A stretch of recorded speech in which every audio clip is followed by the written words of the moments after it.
Okay, magandang umaga po sa inyong lahat dyan, mga nakaantabay sa ating programa dito sa Straight to the Point. At sa umagang ito, may tatalakayin po ako na isang video galing sa isang Seventh-day Adventist evangelist na pati ba naman bata.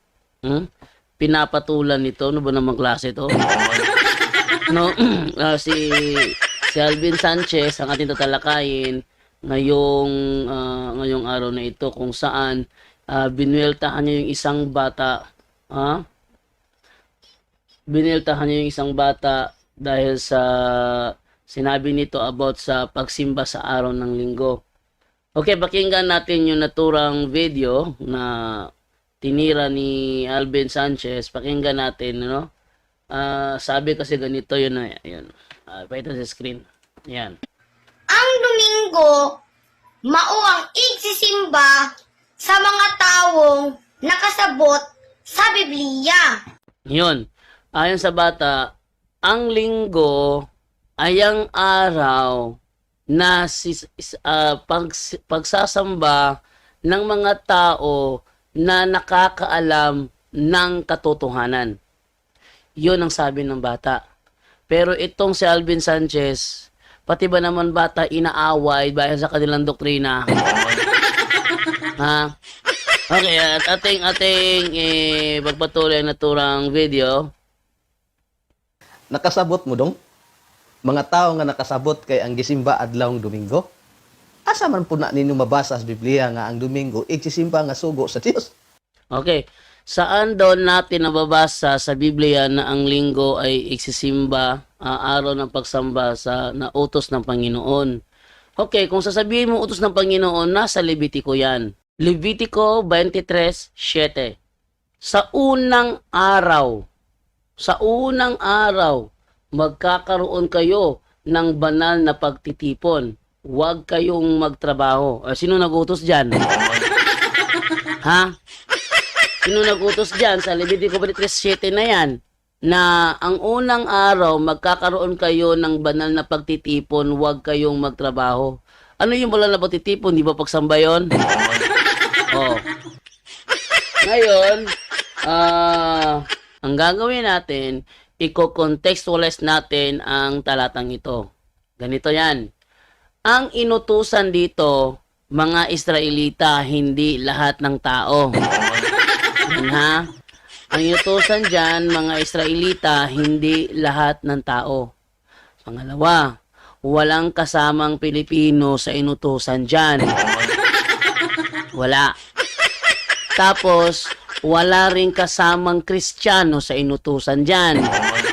Yan, Ang kautusan yan, tinatawag yan ng Biblia, kautusan ni Moises. Kasi ceremonial law na yan.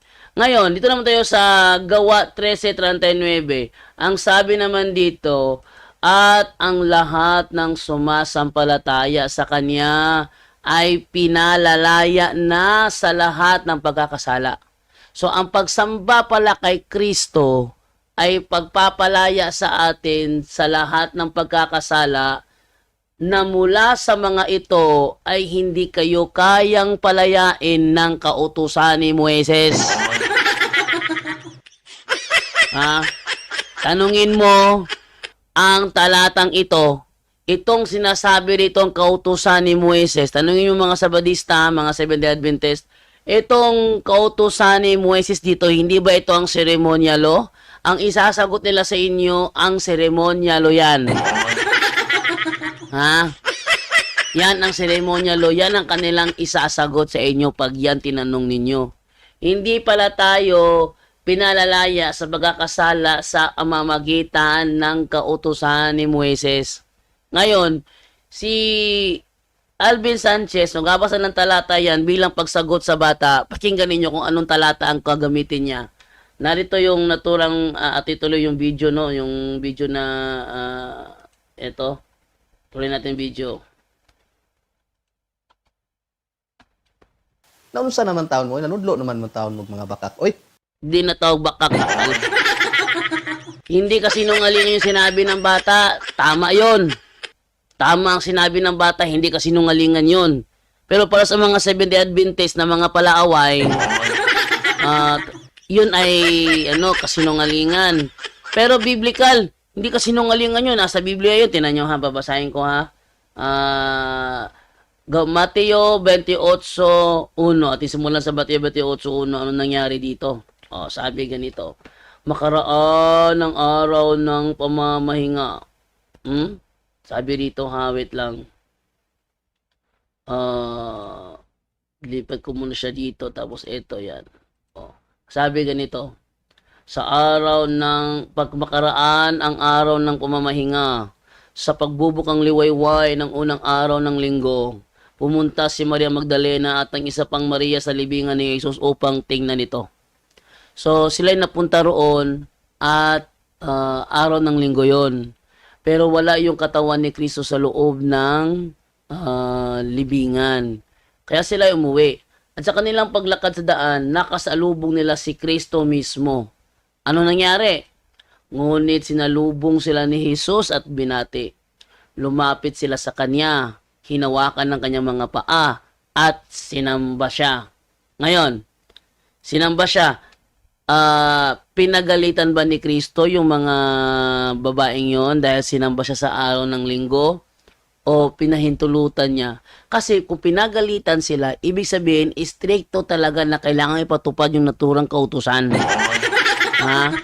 Pero, kung hindi yun striktong ipinatupad at ipinahintulot ni Kristo ang pagsamba sa araw ng linggo, walang sino man sa mga Seventh-day Adventist ang may karapatang sabihin nakaka-impyerno ang pagsamba natin sa Panginoon sa araw ng linggo. Ating ituloy yung naturang video ni Alvin Sanchez. Atong basahon na sad ang Biblia. Ug unsang adlaw nga gisugo sa Ginoo nga manimbata. Anong araw daw ang inutos ng Panginoon para sumamba tayo? Tayo Kristiyano tayo ha. Tingnan natin ang talatang gagamitin dito kung utos ba para sa Kristiyano. Dahil pag hindi, butata na naman ito. Tuloy natin. Ito sa basahon dong ha. Baka kung giga nga bata ba? Tawa? Inaway na yung bata. Etong video na ito, ni Alvin Sanchez, i-report ninyo ito. Kasi inaaway pati bata. Abuse yun eh. Ito ay against, yung ginagawa ni Alvin Sanchez dito ay against sa rule ng Facebook na bawal mag-bully. At ang binubully niya, below 18 years old. Pwede nyo i-report ang video na ito kasi binubully dito ni Alvin Sanchez yung below 18 years old. Tingnan mo, nakasalamin para hindi ma-report. Ha? Nakasalamin. Yang si Alvin Sanchez na yan, yung video na yan, i-report ninyo dahil yung bata, binubuli niya, below 18 years old yun, binubuli niya, hinaharas yung bata. Sabihin ba naman na sinungaling ka? Pero, pakinggan natin kung anong talatang gagamitin dito. Tingnan nyo ha. Leviticus Kapitulo 23, versikulo 3. Nagkaroon. Yun. Levitico Kapitulo 23, versikulo 3.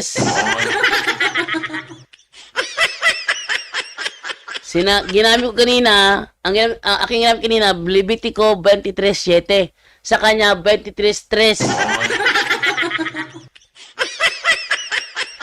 Ngayon, yung kanyang 23:3, yun ay mas nauna sa 23:7.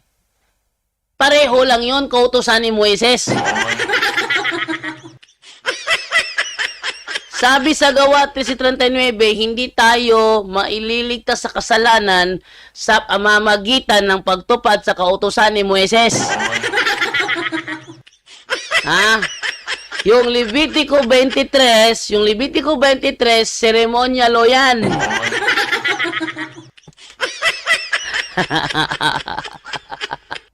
Kawawa naman.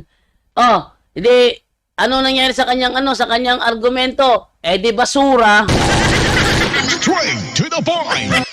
Tuloy pa natin ang naturang video. Tao nga nakasabot kay nagsimbag adlaw Domingo pero wala gibasa sa Biblia. Wala gibasa.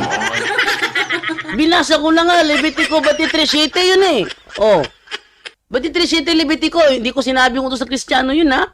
Sabi ko, utos yun ni Moises. Pero sa Kristiyano, yung Mateo 28:9. Saan ko binasa yun? Sa Comex. Ating balikan yung Mateo 28:9 kung saan kitang-kita naman doon. Ngunit sinalubong sila ni Jesus. Sino ang sinalubong ni Jesus? Mga alagad niya. Mga alagad niya, Kristiyano ba yon? Yes, mga Kristiyano yon, pero newly converted sila from Judaism. Siyempre, yung kanilang mga practices from Judaism, andyan pa rin.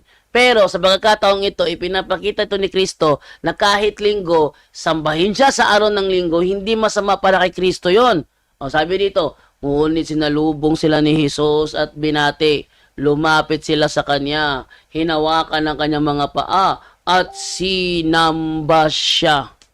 O, sabi nila ngayon, bakit? Utos ba yan? Hoy, sa panahon natin ngayon, sa panahon ng Kristiyano, hindi kailangan lahat ng gawin ng mga Katoliko, ng Kristiyano, kailangan mababasa utos ni Kristo. Bakit? Binigyan niya ng authority ang simbahan na magpahintulot. Mateo 18:18. Tandaan ninyo, anumang ipagbawal ninyo dito sa lupa, gaya ng abortion, ipinagbabawal ng iglesia sa lupa yon, pero ipinapahintulot ng Seventh-day Adventist. Ha? Same-sex marriage, ipinagbabawal ng iglesia yon, pero ngayon ang Seventh-day Adventist meron ng Seventh Gay Adventist. Ha? Meron ng same-sex marriage sa Seventh-day Adventist. Ha? Pero pinagbawal ng iglesia yon. At anuman ang inyong ipahintulot sa lupa, ipinahintulot ba ang pagsamba natin sa Panginoon sa araw ng linggo? Pinahintulot yun. Ha? Actually, hindi pa ipinapanganak ang Seventh-day Adventist sa mundo noong 1860. Nagsisimba na ang mga Kristiyano sa araw ng linggo. Ibig sabihin, yang pagsimba ninyo sa araw ng Sabado, mga Kristiyanong sumasamba sa araw ng Sabado, yang doktrinang yan ay bago lang sulpot sa mundo. Yung doktrina sinasabi ko, hindi yung tao. Ang sinasabi ko to, yung doktrina, hindi yung tao. Yung kanilang doktrina na Kristiyano sumamba sa araw ng Sabado, bagong sulpot lang yon. Bakit?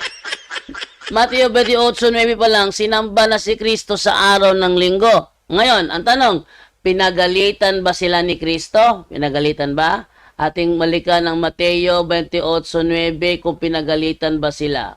Sabi dito, ngunit sinalubong sila ni Jesus at binati. Lumapit sila sa kanya, hinawakan ang kanyang mga paa at sinamba siya. Tuloy nga natin kung pinagalitan ba sila. Sinabi sa kanila ni Jesus, huwag kayong matakot, humayo kayo at sabihin sa mga kapatid ko na pumunta sila sa Galilea at makikita nila ako roon. So, ano nangyari? Sila ay pumunta sa Galilea, araw ng linggo. Ang tanong, sinamba ba siya doon? Ating basahin sa 16. Pumunta ang 11 alagad sa Galilea sa bundok o sinabi sa kanila ni Jesus. 17. Nang makita nila si Jesus, siya'y sinamba nila. Anong araw yan? Siyempre, linggo.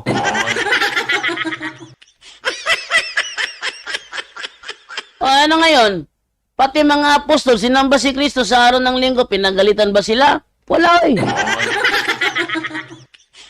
Wala. Ito talaga si Alvin Sanchez talaga, kahit paano sinungaling ka talaga. Pati tuloy yung kanyang video. Ang naay mabasa nga Sabado ang igsisimba nga sugo sa Dios, wala nakasabot. Oy! Nakasabot kayo me. Nakasabot kayo me nga Israelita ang isugo. Naiintindihan namin mga Katoliko, ang Levitico 23:3 na mga Israelita inutusan doon. Naiintindihan ng mga Katoliko na seremonyalo yon. Ang tanong, ikaw Alvin Sanchez, naiintindihan bang seremonyalo yon? Oh. Tanong, naiintindihan mo bang Israelitang inutusan doon?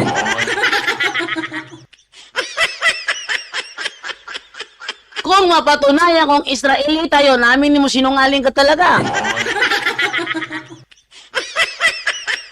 Tamo? Ito si Alvin Sanchez talaga, no? Kahit pa paano kalaga, pag umag-isip, paurong.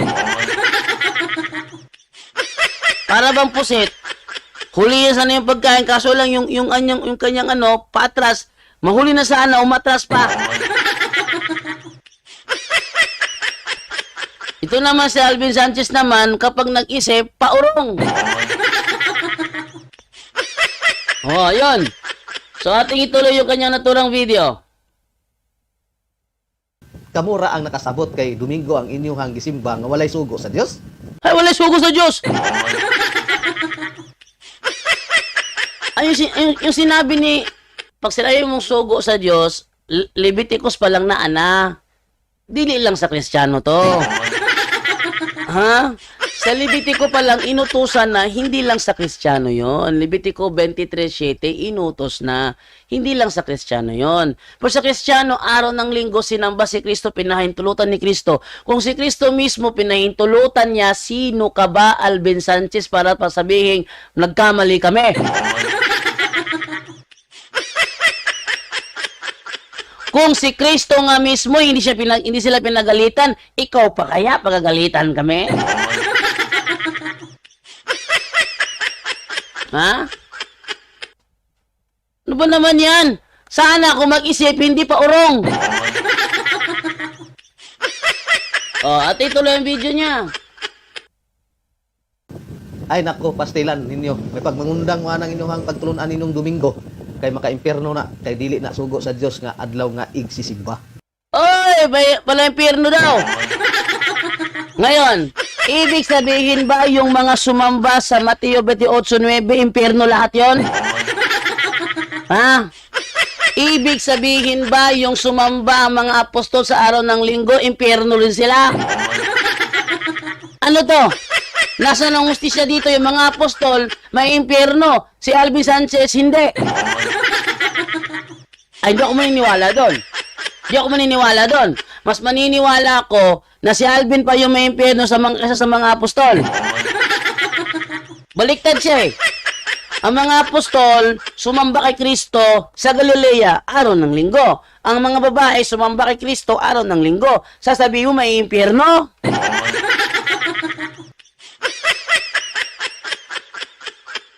Yan sinasabi ko, si Alvin Sanchez pag nag-isip yan, paurong. Parang pusit. Ha? Parang pusit ba? Kakainin na sana yung isda, kaso lang paurong. Yung ginagawa na lang nila, nakagano na lang sa baba. Nakagano na lang. Hintayin yung isda lumapit para pag sakaling umurong siya, di hindi na siya makaurong kasi nasa lupa na siya. Di huli yung isda. Oh. Yan ang diferensya kay Alvin Sanchez. Yan ang napapala sa hindi nakakaunawan ng Biblia kapag nag-isip na paurong. Tuloy natin ang naturang video. Wala gitay mabasa na nga magtigom aron sa paghimaya sa Ginoo. Kung mabasa ko. Wala ba? Kung mabasa ko. Ha? Sige. Ating basahin. Ating simulan ang basa sa Gawa 27. Ayan, ating simulan sa Gawa 27, ha? Sige, tingnan mo, Alvin Sanchez. Manood kang mabuti kung wala ba. Acts chapter 20, verse 7. Anong sabi dito? We met on Sunday to worship. Wala raw mababasa. Baka ako sabihin mo, yung Biblia mo, kulang ang impormasyon. O di kaya, hindi ka lang talaga marunong maghanap. Ang liwanag niya, no? Ang liwanag niyan. We met on Sunday to worship and celebrate the Master's Supper. Ngayon, may sabadista ako na tanong. Ang mga apostol, nagsasanta Cena, linggo. ang Seventh-day Adventist, anong araw nagsasanta Cena? Sabi nila, Sabado. Anong oras sa Sabado? Sabi niya, Sabado ng umaga. Tanong, bakit Sabado ng umaga kayo nagsasanta Cena? Sabi niya, kasi yun ang aming araw ng Sabat. Ngayon, ang mga apostol nagsasamba rin sa ang mga apostol nagsasanta Cena sa araw ng Linggo. Anong Sabat nila? Huwag niyong sabihin sa akin Sabado. Linggo sila nagsasanta Cena. Oh, yan ang diferensya. Sabi niya, wala raw mababasa daw na ang mga Kristiyano nagtitipon sa araw ng Linggo para sa banal na pagtitipon. Kung mabasa ko. Ha? Kung mabasa ko. Ating basahin. Nasa ating simula ng basa sa 1:20 versikulo 1. Tingnan niyo pakita ko sa inyo para malaman ninyo. Kung sakali makainkwento kayo, itong gamitin ninyo. Sabi dito, madilim pa ng unang araw ng sanglinggo. Ano daw? Madilim pa ng unang araw ng sanglinggo. Pumunta si Maria Magdalena sa libingan, naratnan niyang naalis na ang batong nakatakip sa libingan. Ang tanong, anong araw yan? Maliwanag naman na yan ay araw ng Linggo. Tapos, anong nangyari? 19 tayo. Test 19. Kinagabihan ng araw ding yon. Anong araw yon? Linggo. Kinagabihan ng araw ding yon, na unang araw ng Linggo, habang nakasara ang mga pinto ng bahay na kinaroroonan ng mga alagad. Nagtitipon ng mga alagad o hindi? Nagtitipon. Dahil sa takot nila sa mga Hudyo, dumating si Jesus. Anong araw sila nagtitipon? Ito ay araw ng Linggo. Bakit hindi Sabado? Ha? Alvin Sanchez, bakit sila nagtitipon araw ng Linggo to? Bakit hindi sa Sabado? Ha? Ito ang palatandaan na si Alvin Sanchez walang alam sa Bible to. Ha? Sabi dito, habang nakasara ang pinto ng bahay na kinaroroonan ng mga alagad dahil sa takot nila sa mga Hudyo. Kasi mga Hudyo pala away. Dumating si Jesus. Tumayo siya sa kaligitnaan nila at sinabi, sumainyo ang kapayapaan. Pagkasabi nito, ipinakita niya ang kanyang mga kamay at ang kanyang tagiliran. Tuwang-tuwang mga alagad na makita nila ang Panginoon. Ang tanong, itong pagtitipon na ito ba ay banal? Huwag mo sabihin sa aking Alvin na hindi yan banal. Ha? Huwag mong sabihin sa akin na hindi yan banal. Nako! Tapos, ano nangyari? 24. Ngunit si Tomas sa tinatawag na kambal at kabilang sa 12 ay wala roon nang dumating si Jesus. Sa madaling salita, sa pagtitipon na yon, absent si Tomas. Ano nangyari? Ating ituloy, no?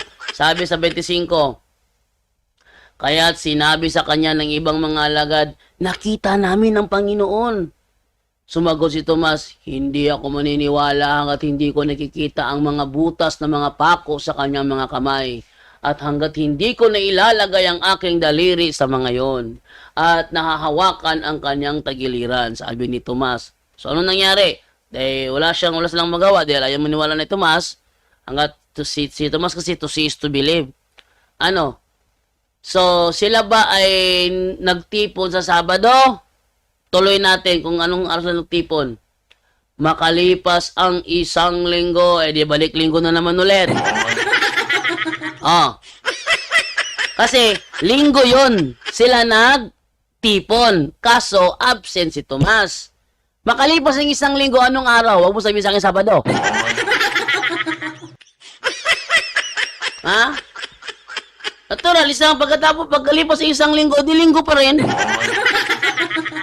Oh. Muling nagkatipon sa loob ng bahay ang mga alagad at kasama nila si Tomas. Sa pagkakataon na yon, sa kanilang muling pagtitipon sa araw ng linggo, kasama na nila si Tomas. Wala nang absent. Tapos, nakasara ang mga pinto. Ngunit pumasok si Jesus at tumayo sa kalagitnaan nila. Sinabi niya, "Sumainyo ang kapayapaan." Oh. See? Ibig sabihin nandoon na. Araw ng linggo yun, ha? Araw ng linggo. Araw ng linggo yun. Tuloy. At sinabi niya kay Tomas, "Ilagay mo ang iyong daliri dito. At tingnan mo ang aking mga kamay. Ilagay mo ang iyong kamay sa aking tagiliran. Huwag ka nang mag-alinlangan pa, sa halip maniwala ka." Maniwala ka. Ano nangyari? Sumagot si Tomas, "Panginoon ko at Diyos ko." Oh, huwag mo sabihin sa akin hindi yun banal na pagtitipon. Tuwing linggo sila nagtitipon. Wala kang mababasa sa Biblia, tuwing Sabado nagtitipon ng mga Kristiyano. Hoy! Ha? Wala kang mababasa sa Biblia na tuwing linggo o tuwing Sabado nagtitipon ng mga Kristiyano. Wala nun.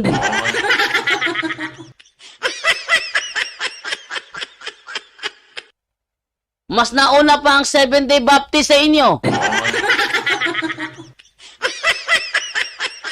Ang mga apostol hindi kailanman ginawa ng mga apostol at wala kailanman sa Biblia na nagtipon ng mga apostol sa araw ng Sabado para sambahin si Kristo. Walang ganon. Walang ganon. Yung sinasabi ni Alvin Sanchez, ay nako, kalokohan yon. Ayoko sana banggitin eh. Pero hindi naman kumpleto kung hindi ko babanggitin. Ha? Tuloy natin. Sinabi sa kanya ni Jesus, "Naniniwala ka ba? Ka na ba dahil nakita mo ako?" Pinagpala silang hindi nakakita, gayon may naniniwala. O ano, pinagalitan ba si Tomas? Dahil linggo siya nang sabihin niya, "Panginoon ko at Diyos ko." Hindi pinagalitan. At bakit pa kailangan linggo? Nang ibuhos ang Holy Spirit sa Day of Pentecost, anong araw yun? Ha? Nagtitipon ng mga Kristiyano nun sa upper room. Ha? Nagtitipon ng mga Kristiyano nun sa upper room. Day of Pentecost, anong araw yun? Pag sinabi mo Sabado, lilipat ito. Ha? Pag sinabi mo Sabado, lumipad yung notebook. Iayusin mo yung ano mo, Alvin Sanchez, ha? Pati ba naman bata inaaway mo? Dahil dyan sa maling unawa nyo sa Bible. Hoy! Ano ba naman to? Pati bata pinapatulan. Tapos ngayong, kumbaga Alvin Sanchez, find your own size. Ako kaya kalabanin mo. Ha? Welcome na welcome kang tumawag dito sa live ko. Tumawag dito, gamit yung cellphone number na ito sa screen. Pwede mo akong tawagin dito kung talagang kaya mo akong labanan. Dahil kung hindi, maniniwala ako na bata lang ang kaya mong patulan. Anyone can claim the statement of the Bible because we can do a private interpretation. Kining ako mga kaigsunan nga gipabarog nga usa ka haligi nganong matuod ang simbahan tungod kay gitukod ni Kristo. Dili tungod sa pagkamabasa, dili tungod sa karakter, dili tungod sa ngan, usara ang haligi nga kung gipabarog nganong nahimong tinuod ang simbahan Katoliko way laing rason tinukod sa atong Ginoong Hesus Kristo. Talakayan to, hindi bara-bara, katotohanan lang walang palusot. Para sa mesa ng usapan, di kami nag-aaway. Puro talakayan, hindi banggayan ng patay malisay. Aral hinahimay, parang beats na nire-replay. Truth ang target namin, hindi hypo display. Bawat teksto sinisilip, context yan di pwedeng ipinipilit. Doctrine na solid, hindi fake, hindi boses ng Diyos, di namin gustong i-credit. Doktrina flow, hasal ng pag-iisip. Salita ng Diyos, yan ang aming inisip. Uhaw sa turo, kaya kami nagdidip. Sa talakayan, truth ang pinanghahawakan. Keep it! Doktrina flow, hindi ito laro. Pag-unaway tumatagos hanggang buto. Sa bawat linya, puso ang sumisigaw. Katotohanan lang, walang bawal, walang bawas raw. May tanong, sige lapag mo, let's go. Di kami takot sa debate na may respeto. Spirito ang guide, parang beat na smooth ang tempo. Pag may liwanag, lahat ng shadow nagme-melo. Hindi kami nagmamarunong, nag-aaral lang. Pag may gap sa mind, Diyos ang pumuno niyan. Ang Iglesia ng Diyos mula Espanya papuntang Pilipinas. Dapat malinaw yan. Hindi kompetisyon, hindi kami nagra-rhyme para lang manalo. Puso ang puhunan, hindi bara-bara ang palo. Truth ang goal, yan ang tunay na trono. Doktrina flow, hasal ng pag-iisip. Salita ng Diyos, yan ang aming inisip. Uhaw sa turo, kaya kami nagdidip. Sa talakayan, truth ang pinanghahahakan. Keep it, doktrina flow, hanggang dulo go. Liwanag ang bit-bit, hindi ego. Sa doktrinal na usapang totoo. The pillar and foundation of the Kami ang truth bida, is the yo! church, and the Catholic Church is the church founded by Jesus Christ. Then, asay inyong pilion.